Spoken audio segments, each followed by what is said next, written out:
نماز کفایت وہ نماز جو طمانینت قلب کے لیے پڑھی جاتی ہے۔ اس نماز کی 2 رکعتیں ہیں۔ اس نماز کو جس وقت پڑھیے، وقت کی کوئی قید نہیں۔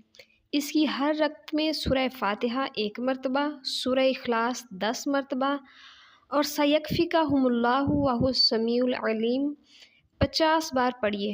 پھر سلام پھیر کر ان الفاظ کے ساتھ دعا مانگیے: اے اللہ، اے رحمان، اے شفیق، اے محسن، اے وہ ہستی جس کی پاکی ہر زبان سے بیان کی جاتی ہے، اے وہ ذات پاک جس کے دونوں ہاتھ بھلائی کے ساتھ کشادہ ہیں، اے احزاب سے حضرت محمد صلی اللہ علیہ وسلم کو بچانے والے، اے حضرت ابراہیم کو آگ سے نجات بخشنے والے، اے حضرت موسیٰ کو فرعون سے نجات دینے والے، اے حضرت عیسیٰ کو ظالموں سے